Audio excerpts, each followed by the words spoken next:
Hey guys, what is up? Plastic Guy here, coming back with another figure review. And today I'm so excited we have the Mandalorian Black Series Star Wars figure. There will be no Mandalorian spoilers in this video, don't worry, but if you haven't seen the Mandalorian now, please, after you finish watching this video, go check it out. It is awesome. They've just finished Series 2 and honestly, it is great. If you're a Star Wars fan, you're gonna love it. If you're not a Star Wars fan, you're still gonna love it. Just the story's great, the characters are great, and that last episode there, honestly, my whole body got goosebumps, and I've been waiting to get this guy in figure form since I started watching it. It is on Disney Plus. I'm sure you can find it elsewhere. But yeah, you just need to check out the show if you've not watched it. If you have seen it, you'll understand my excitement of this figure. We've got the new Black Series packaging here. As you can see, it kind of goes across. The old packagings were more box shaped, so I am liking the new kind of style. It's a bit different. Get a nice product image in the side here. The Mandalorian at the bottom, and then a picture of him. Then on the front, you've got Star Wars Black Series up the top. Window packaging, you can see he's got his gun, jetpack, and then another rifle here. At the bottom, Hasbro 4 Plus, The Mandalorian, Star Wars The Mandalorian, and then a wee warning. On this side, not too much, got Star Wars The Black Series at the bottom again, and then the back. Another product image, you've got a wee description here, pause that now if you want to read it. And then just more attention warning stuff down the bottom. So yeah, nice packaging, but let's get this guy out the packaging and see what he's like. So nice and easy getting him out the box there, which is always a bonus. I have mentioned in previous videos, sometimes I like to display my figures in box, and I think I will put this guy back in the box for now and keep him out on display. He comes with a couple of accessories here, so we've got a blaster, if I can pick it up. Got a blaster here, it's really nice, kind of got that gunmetal look, silvery, shiny. And the handle here, so we'll slot that in his hand in a minute and see what that looks like. Also got a massive blaster, so that's probably about as tall as him. But it looks great as well, really nice paint and sculpting on these accessories. And then you've also got what looks like a jetpack, which must slot into the back of him, so we'll check that out just now. So if you see here, he's got his cape. Under that is room for the jetpack. I don't know if we'll need to take the cape off, or if it will just stay in there with the cape over it.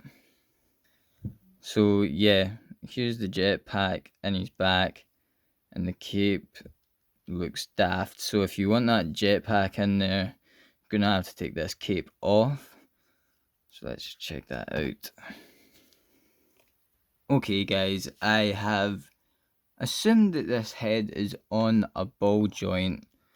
I mean, it moves around as if it's on a ball joint, and as I said, you're going to want to take this cape off if you're going to display him with the jetpack slotted in the back here, because it just doesn't work with the cape on, unless I'm missing something. But anyway, I spent a good couple minutes there trying to get his head off, and it, for the life of me, will not come off.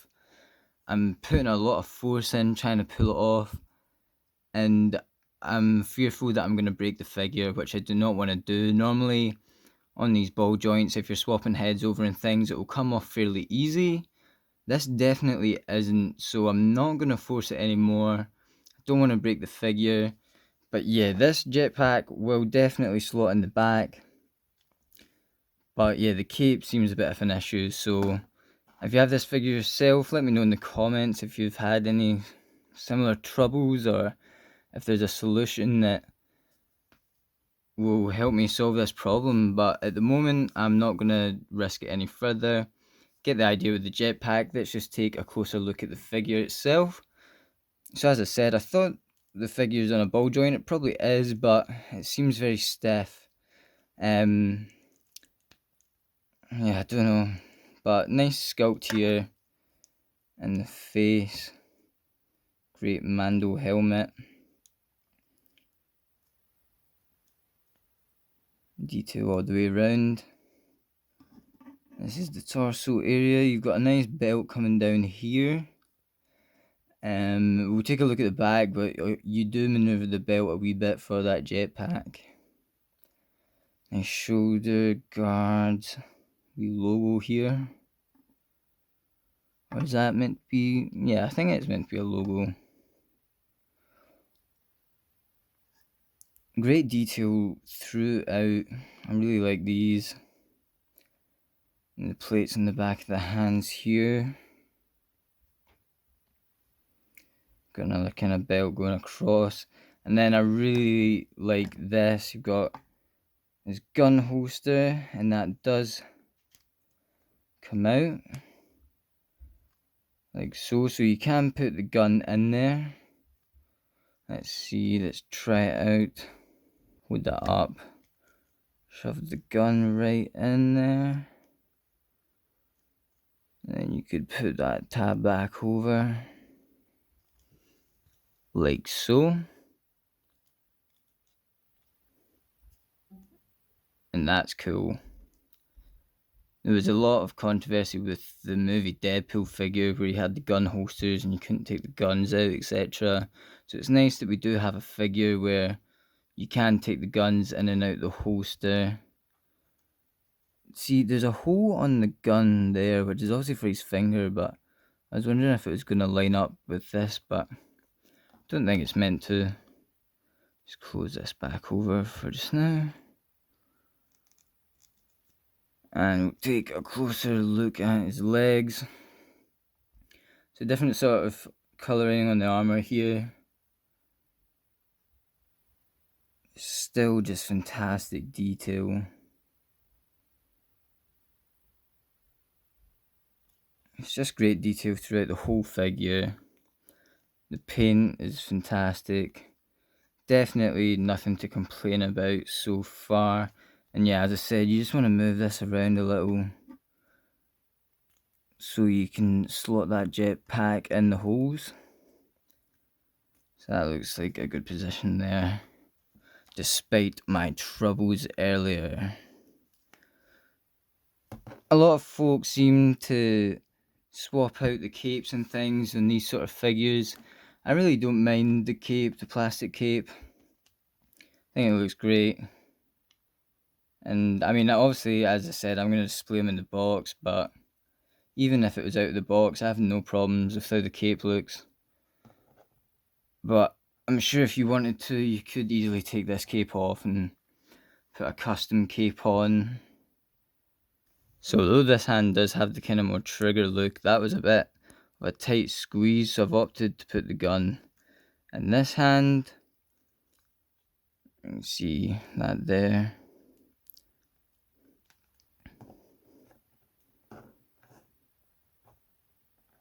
And that's a cool Mandalorian pose there. That looks good. And then we'll just try with the other rifle. So I'm not gonna lie, I don't really know how he's meant to hold this. Am I missing something? There's no like instructions on the box or anything, but this doesn't have, you know, the kind of handle that this. Oh, hold on a second. No, I'm lost. I thought maybe this hole that would slot in and then you'd have the handle. That would make sense, but yeah, I really don't know how he's meant to hold this. There's nothing that slots in his hand. Am I missing something? This bit seems like it would slot in somewhere. I am having a lot of difficulties with this figure. I mean, it looks great, but posing him with these accessories has proved extremely hard for me. And maybe it's just me, maybe I'm being an absolute idiot. let me know in the comments, but give me 2 seconds and I'll see if I can work this out. So yeah, I really don't know. Maybe it's something simple I'm overlooking, or I've missed the bit in the show where he's kind of holding this rifle. But what I've done is I've just put the wee side bit in his hand when it's turned to the side and it's propped up against his shoulder. And I guess it works like that. Definitely looks like he's looking down the scope, and I suppose that works. I don't know if that's meant to be the way it works, but it does it for me. Let's just take a closer look at this guy's articulation. Despite the troubles I've had with the accessories, I'm still just loving the look. So he moves up that much, down that much. Got a good range here, left, right. And his arms will move out not too much because of these shoulder pads here, but they will move forward all the way up, all the way back. They could rotate right round, but obviously the cape's kind of in the way. He's got, let's see here, a single jointed elbow. Just get a right angle there. And you can move him around at the wrist as well. Same with this arm, no different there. His legs will kick forward that much. Once again, the pad's kind of restricting it. Move back that much. Move out that much. He's got double jointed knees, so they move right back. And then you've also got a swivel at the foot, which is great. Move forward that much. And back that much. Same with the other leg, and you can also move him about here in his kind of ab area. And yeah, that's about it for the articulation. That's about it for this figure. I've had a few troubles with the accessories, posing them and such, but to be honest, not too much trouble. I mean, I can still get it to work. The gun goes in the holster. It looks great when he's holding it. Obviously, I had a wee trouble with the rifle. Let me know in the comments if I'm missing something obvious. I'll probably go look at some reviews on YouTube and see what other folk are saying. My biggest problem was obviously trying to get the jetpack on and avoiding the kind of clunkiness with the cape. I did assume you'd take the cape off, it would look a lot better, but I cannot get this head off, and I don't know if that's, once again, normal with the figure. I guess I'll find out, but for the most part,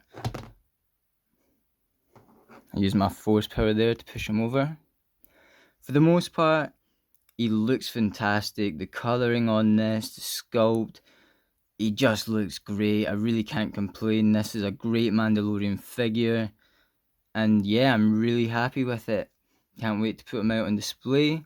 But that is it for this review, guys. Please hit that like button if you enjoyed the video. Hit subscribe for future reviews. And let me know in the comments what you're thinking about this figure as well. Thank you guys for watching. I'll catch you on the flip-flop later. Cheers.